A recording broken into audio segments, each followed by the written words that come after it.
처음부터 교회는 세상과 같이 갈 수 없습니다. 길이 다릅니다. 베드로가 전하는 복음은 전능하신 삼위 하나님께서 세상으로부터 교회를 택하여 세상 밖으로 세상과는 다른 목적지로 불러내셨다는 소식으로 시작합니다. 뜻밖에도 오늘날 이 소식은 귀에 낯설게 보입니다. 그래서 베드로전서는 첫 장부터 소화하기가 쉽지 않습니다. 예수 믿고 복받고 부자 되고 잘 사는 것이 복음이 아니던가? 그렇게 들어왔지 않는가? 하지만 만일 당신이 예수님을 믿는다면 베드로는 당신을 향해 이렇게 선포하는 셈입니다. 하나님은 당신을 택하셨습니다. 그것은 당신이 이 세상에 속하지 않았으며 이 세상과는 전혀 다른 길을 가며 전혀 다른 목적지에 이른다는 것을 뜻합니다. 이 말이 섭섭하게 들리는가? 아니면 기쁘게 들리는가요? 오늘날 복음은 너무나도 현세적으로 이해되고 있습니다. 순전하지 못한 복음으로 변질시켰기 때문입니다. 물론 복음은 현세적인 복, 하나님의 임재, 하나님의 치유와 회복을 선포합니다. 하나님 나라가 이미 임했다. 죄의 결과는 사망과 비참함입니다. 그래서 하나님 나라가 임하면 죄 사함이 있고 병이 낫고 기적이 일어납니다. 얼마든지 그럴 수 있습니다. 하지만 요한복음이 강조하는 것처럼 기적이 아니라 표적이 복음입니다. 기적은 우리가 당한 세상의 비참을 치유하지만 표적은 그런 치유를 가져오신 그분을 가리키고 우리로 하여금 그분이 누구신지 알게 하고 믿게 합니다. 그분을 따르게 한다. 그래서 진짜 영광에 이르게 합니다. 그것이 진짜 복음입니다. 기적은 우리가 당한 세상의 비참을 치유하지만 표적은 그런 치유를 가져오신 그분을 가리키고 우리로 하여금 그분이 누구신지 알게 하고 믿게 합니다. 그분을 따르게 합니다. 그래서 진짜 영광에 이르게 합니다. 그것이 진짜 복음입니다. 그래서 예수님을 알고 믿고 그분을 따르는 일에 이르지 않는 기적은 모두 헛것입니다. 왜냐하면 그 예수님이 다시 오실 때 가져오실 더 큰 은혜, 더 영광스런 구원, 썩지 않고 더럽지 않고 쇠하지 않는 영원한 나라를 있게 만들기 때문입니다. 그 나라를 받지 못하게 하기 때문입니다. 장차 오는 영광스런 구원에 참여하지 못한다면 그것이 가장 어리석은 일이 아니고 무엇이겠는가? 신앙은 처음과 나중이 다를 수 있습니다. 안심하지 못합니다. 지금 두렵고 떨림으로 구원을 이루어가지 못한다면 지금 죄악된 세상과 짝하여 같은 길을 가면 그 영원한 나라에 이르지 못합니다. 이것이 베드로전서가 소망으로서의 구원을 강조하며 시작하는 이유입니다. 베드로전서는 인사말과 맺은말을 빼면 크게 세 부분으로 되어 있습니다. 첫 번째 부분은 1장 2절부터 2장 10절에 이르고 주제는 택하신 교회입니다. 두 번째 부분은 2장 11절부터 시작해서 3장 22절까지 이르는데 주제는 여행자 된 교회이다.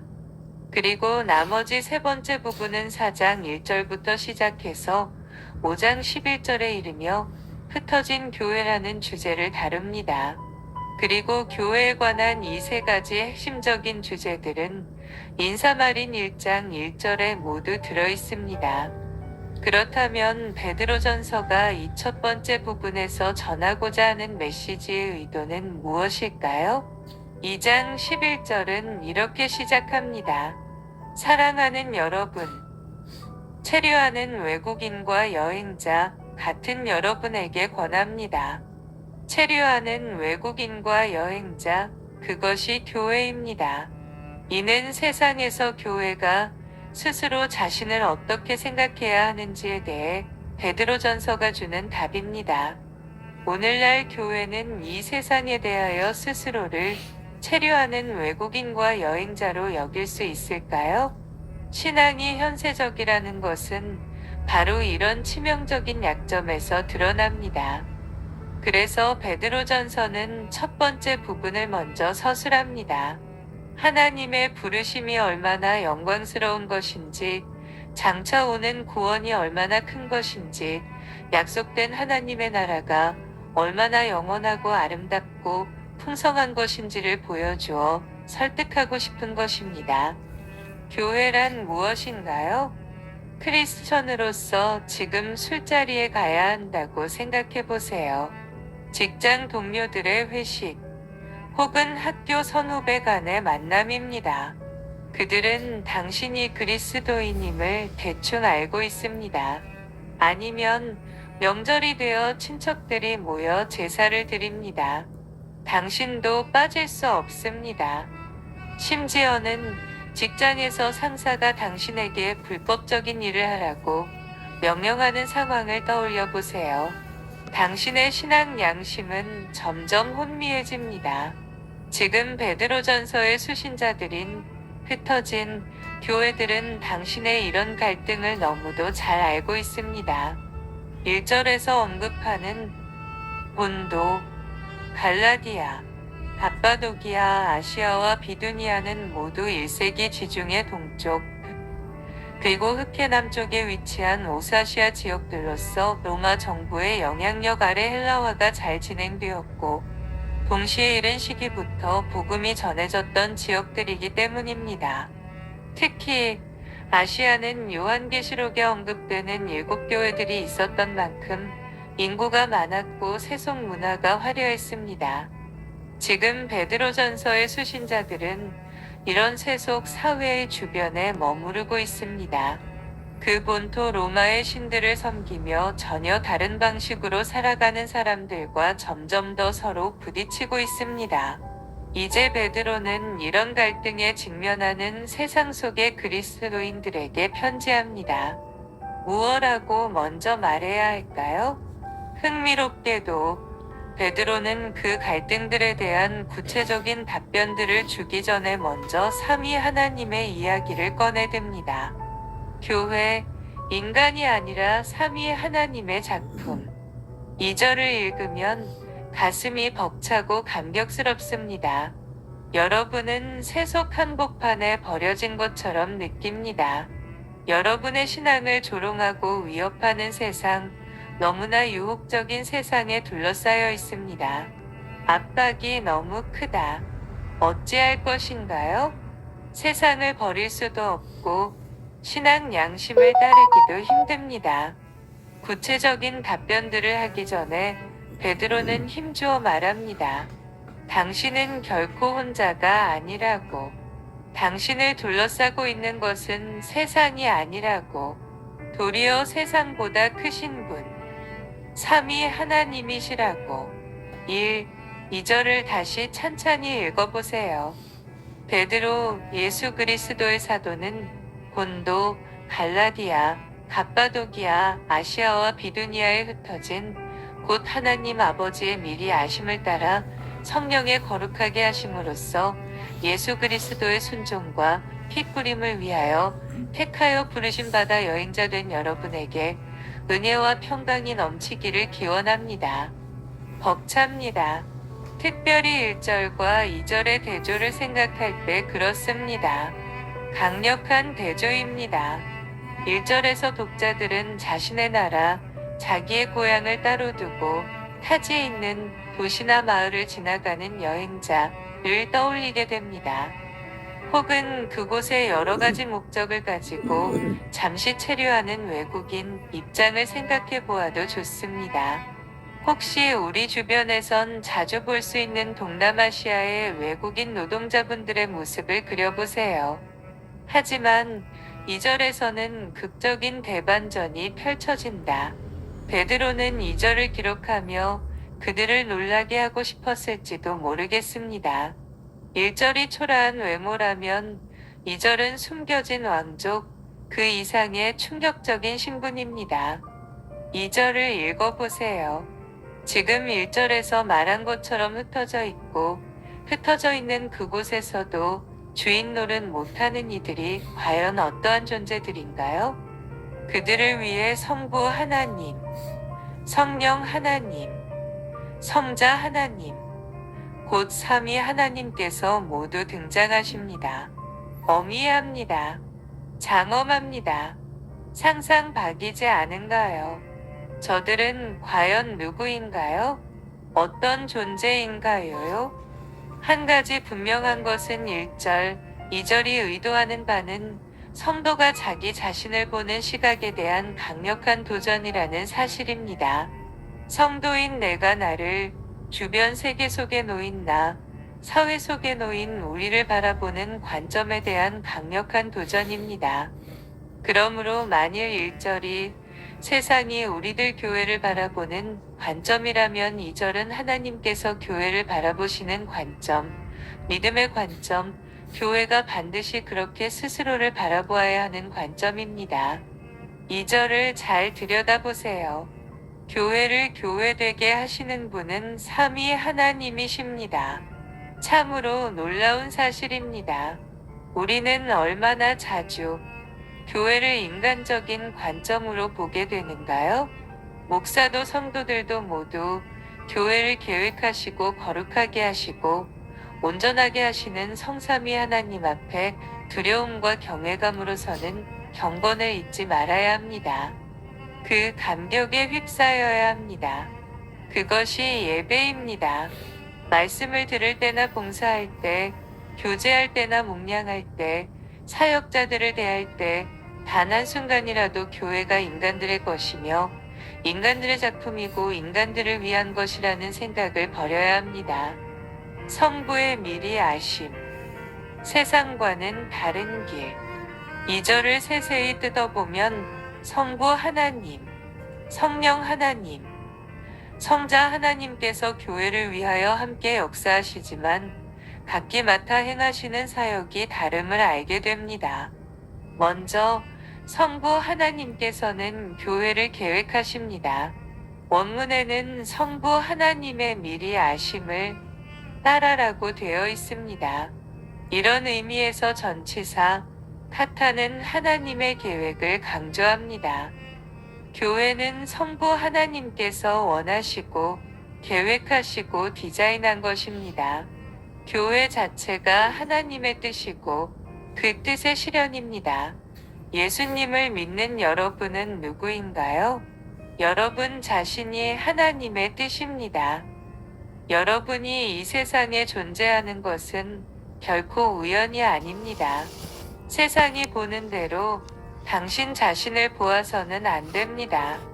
교회는 사람들이 고안한 단체가 아닙니다. 창세전부터 하나님의 뜻과 계획에 따라 디자인된 것입니다. 또한 하나님의 미리 아심을 따라라고 할 때 그 미리 아심, 프로근시스도 같은 맥락입니다. 즉, 하나님의 계획, 결정, 의지, 그분의 디자인을 강조합니다. 이 프로근시스라는 단어는 신약에서 오직 이곳과 또한 베드로의 설교가 담긴 사도행전 2장 23절에 나옵니다. 그 그리스도가 하나님께서 정하신 뜻과 미리 아심을 따라 내어준 바 되었거늘 그리스도 예수의 죽으심이 우연이 된 것도 세상이나 마귀의 뜻대로 된 것도 아니라는 것입니다. 그리스도에 관한 이 모든 일들은 이미 세상이 창조되기 그 이전에 하나님의 뜻으로 결정된 것입니다. 그래서 베드로는 그리스도에 관하여 하나님의 미리 아심을 강조합니다. 또한 그는 세상의 기초가 놓이기 이전에 미리 알려진 바 되신 자로서 이제 마지막 때에 여러분을 위하여 나타내신 바 된 분이십니다. 특별히 그리스도가 세상과 대조되고 있습니다. 하나님은 이 세상이 그를 떠나고 대적하기 이전부터, 아니 이 세상이 창조되기 이전부터 그리스도를 준비하셨습니다. 그리고 그리스도 안에서 그가 창조하실 교회를 미리 알고 계셨습니다. 이것은 신비에 속합니다. 지금 이 문맥에서는 그리스도와 교회에 관한 하나님의 계획이 세상이 창조되기 이전부터 이미 있었다는 것을 아는 것으로 충분합니다.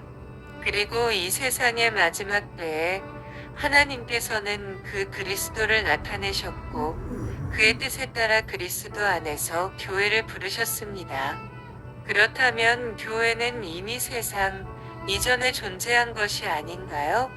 그렇지 않은가요? 그러한 교회가 어떻게 세상을 따라갈 수 있는가요? 그것은 부모가 자식을 닮아야 한다는 것처럼 어리석은 말일 수밖에 없지 않은가요? 성령의 거룩하게 하심. 세상과는 다른 존재. 베드로는 다시 성령의 사역을 통해 교회가 세상과는 어떻게 다르며 다른 소속이며 다른 존재인지를 역설합니다. 흥미롭게도 이제 성령 하나님의 사역에는 안에서 으로서라는 방법이나 수단을 나타내는 전치사가 붙습니다. 교회는 하나님 아버지께서 원하시는 뜻을 따라 성령 하나님께서 그 일을 이루십니다. 오직 성령께서 성부의 뜻을 이루시는 방법이 되십니다. 교회는 무엇으로 교회가 되는가요? 성령의 거룩하게 하심입니다. 성령께서 교회를 세상으로부터 구별하여 온전히 하나님께 드려 그분께만 속하게 하신 것입니다. 거룩하게 하심. 이것이 없다면 교회일 수 없습니다. 교회는 세상의 것이 아니라 온전히 하나님께 소속된 하나님의 소유입니다. 또한 이렇게 교회를 교회되게 하시는 결정적인 사역도 하나님 자신께서 하십니다. 그분이 거룩하게 하셔야 교회가 교회됩니다. 그것은 인간이 할 수 없는 것입니다.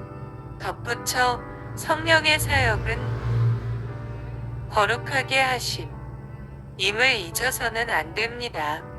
성령의 역사를 힘입어 병이 낫고 방언을 해도 죄에서 돌이키는 참된 회개와 거룩한 삶으로의 변화가 없다면 그것은 성령의 온전한 역사일 수 없습니다. 교회의 교회됨의 표시는 거룩함입니다. 세상과 같지 않은 것입니다. 오염되지 않은 것, 더럽지 않은 것, 세속적이지 않은 것, 참되고 진실하며 거룩과 긍휼이 가득한 것입니다. 단순히 부흥하는 것, 성장하는 것이 아닙니다. 성령의 거룩하게 하시는 역사 없이 교회는 교회되지 못합니다. 특별히 여기서 성령의 거룩하게 하심은 총괄적인 표현입니다.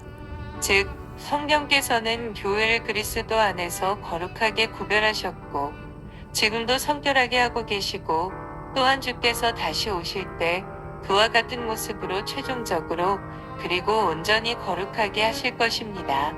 그래서 교회는 부족해도 이미 성도 곧 거룩한 무리라 불립니다. 그 거룩하게 하심이 확정적이기 때문입니다. 고린도 교회를 보세요.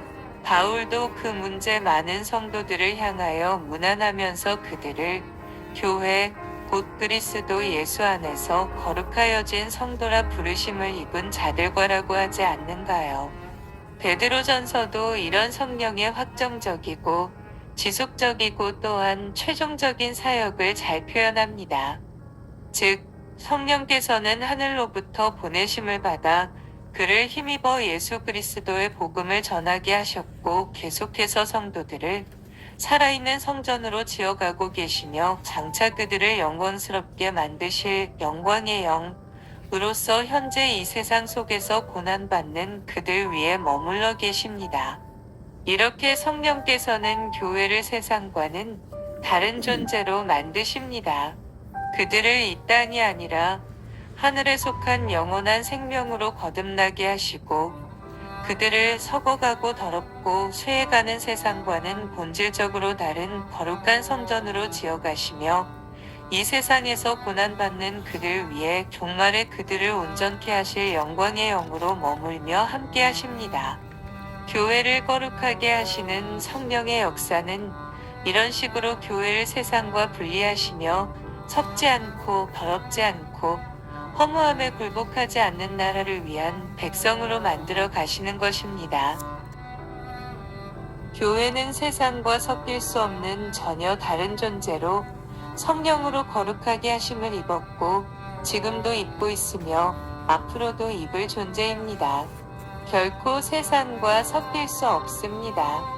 성자의 순종과 핏뿌림, 세상과는 다른 목적. 마지막으로 성자 하나님께서는 성부 하나님, 아버지의 뜻을 이루며 성령의 거룩하게 하시는 사역의 근거요 목적이 되십니다. 여기서 예수 그리스도의 순종과 핏뿌림을 얻기 위하여에서 위하여는 목적이나 혹은 원인, 근거를 나타냅니다.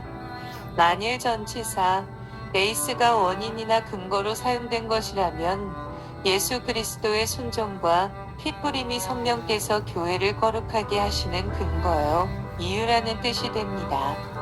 하지만 레이스가 3에서 5절에서 사용되는 다른 경우들처럼 목적을 표시하는 용도로 사용되었다면 성령께서 교회를 거룩하게 하신 것은 예수 그리스도의 순종하심과 핏뿌림에 이르게 하기 위함이라는 뜻이 됩니다.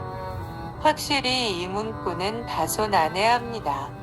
하지만 하나님의 말씀을 그저 내가 원하는 대로 쉽게 대하지 말고 꼼꼼히 확인하는 습관을 가져야 합니다. 인내를 갖고 조금 더 살펴보세요. 사실 원문에서 예수 그리스도의 순종이라는 표현은 문법적으로 예수 그리스도께서 순종하심이 아니라 예수 그리스도를 순종함으로 읽을 수도 있습니다. 그렇다면 성령의 거룩하게 하심으로 결국 예수 그리스도를 순종함에 이르고 또한 그의 속죄를 얻게 된다고 이해할 수 있습니다. 큰 차이가 없어 보이는가요? 그렇지 않습니다. 간단히 정리해 봅니다. 본문은 성령께서 교회를 거룩하게 하셔서 그들이 결국 예수 그리스도를 순종하게 되고 그의 핏뿌림을 얻게 된다고 이해할 수 있습니다. 또한 성령께서 교회를 거룩하게 하시는 근거는 예수 그리스도께서 순종하셔서 핏뿌리신 결과라고 할 수도 있습니다. 혹은 순종과 핏뿌림을 서로 분리해서 읽을 수도 있습니다. 즉, 성령께서 거룩하게 하사 우리에게 믿음 곧 복음을 순종하는 믿음을 주셔서 그리스도 예수의 핏뿌림을 얻게 하십니다. 위의 다양한 견해들 중 어느 하나를 고르기는 쉽지 않습니다. 간단하면 좋겠지만 원문의 의미가 그렇게 풍성한 것을 어쩌랴.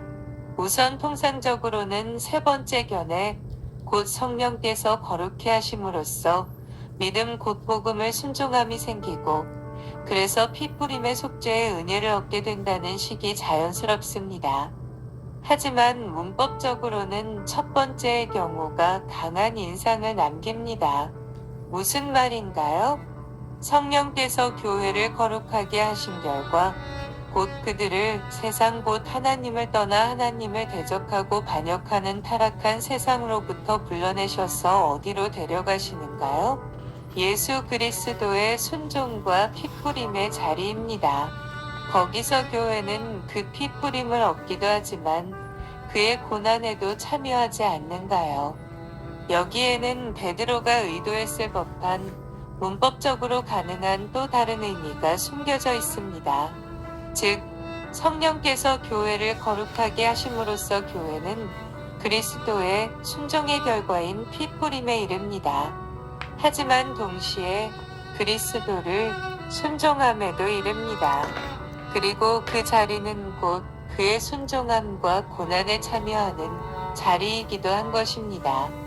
이런 해석은 베드로전서 전체에서 그리스도의 죽으심과 부활, 곧 그분의 고난과 승리가 단지 대속의 복음으로만이 아니라 하나님의 교회가 거룩하심을 입고 그분과 연합하여 그분과 함께 이 세상을 지나갈 때 필연코 따라갈 수밖에 없는 패턴, 곧 순례의 길로도 제시된다는 사실을 고려하면 더욱 그러합니다.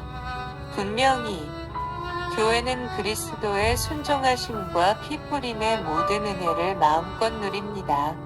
하지만 동시에 그리스도의 순종과 피 뿌림의 복음은 거룩해진 교회가 반드시 이르러야만 할 목적지이기도 하다. 곧 그리스도의 순종과 고난에 참여하는 것입니다. 그리스도를 순종함으로써 그분의 고난과 승리의 길, 죽으심과 부활의 길, 하늘에 이르는 유일한 순례에 참여하는 것입니다. 이것이 성부 하나님의 뜻이며 성령께서 교회를 거룩하게 하시는 이유이며 그리스도께서 순종하심과 피 뿌리심의 길을 가신 목적입니다. 왜 피 흘림이 아니라 피 뿌림인가요? 출애굽 모티브. 이 중요한 인사말을 마무리하기 전에 한 가지 더 주목해 보아야 할 사실이 있습니다. 그것은 그리스도 예수의 피 뿌림이라는 단어입니다. 만일 이 문구가 단지 복음을 듣고 그리스도의 십자가의 대속의 은혜를 받는 과정을 언급한 것이라면 오히려 피 뿌림 보다는 피 흘리심이라는 표현이 더 어울리지 않는가요? 베드로의 피 뿌림이라는 표현은 어디서 왔으며 어떤 의미가 있는가요? 우선 피 뿌림 란티스몬 하이마토스이라는 고유한 표현은 신약에서 이곳에서만 나타납니다.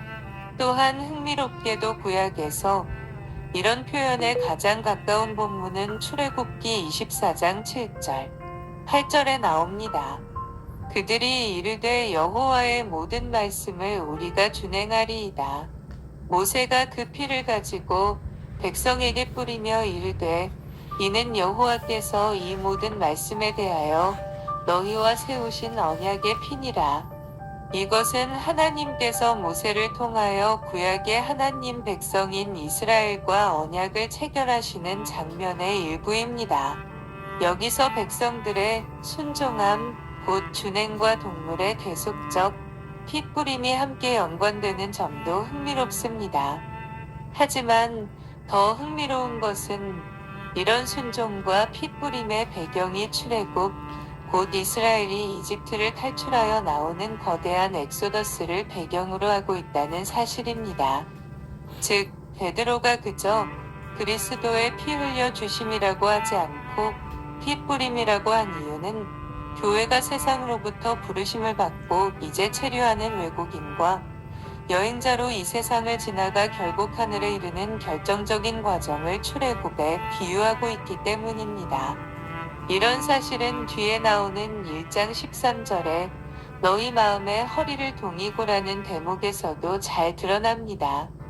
이는 출애굽 때의 어린 양의 피를 문설주에 바르고 그 남은 고기와 무교병과 쓴 나무를 먹되 허리에 띠를 띠고 발에 신을 신고 지팡이를 손에 잡고 급히 먹으며 유월절을 준비한 사실을 떠올리도록 하기에 충분합니다.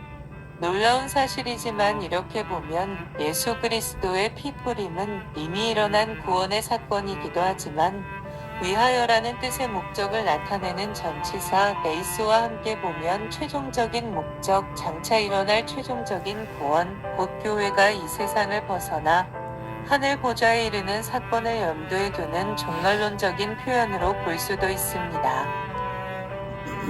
베드로가 그리스도의 피 뿌림을 두고 이렇게 종말론적으로 그리고 출애굽을 배경으로 사용하여 표현한 이런 용법은 매우 특이하며 서문에 나타난 종말론적인 신앙을 강조하는 중요한 단서가 됩니다.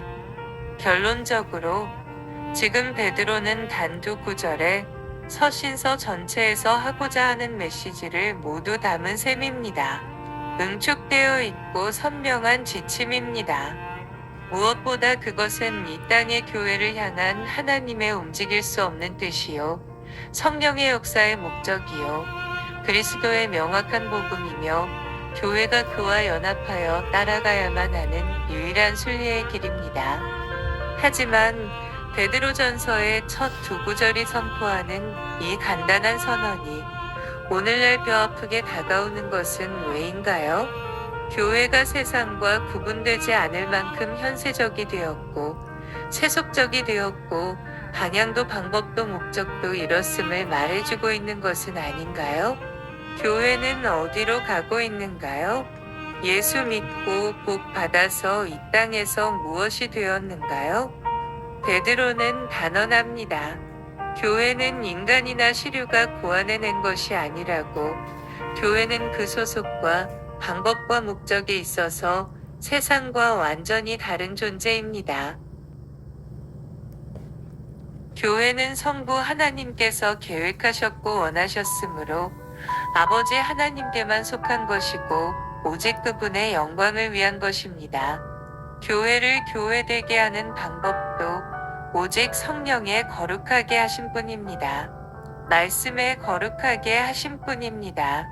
교회는 어디로 가고 있으며 어디로 가야 하는가요? 베드로에 의하면 교회는 예수 그리스도의 순종하심과 피 뿌리심에 이르러야 합니다. 그분의 순종하심과 구속의 은총을 받아 마음껏 누리기도 하지만 그분의 순종하심과 고난에 참여하는 것이 필연입니다. 그 길 외에 다른 길은 없습니다. 세상이 가는 길과 교회가 가는 길은 그렇게나 다릅니다. 감사합니다.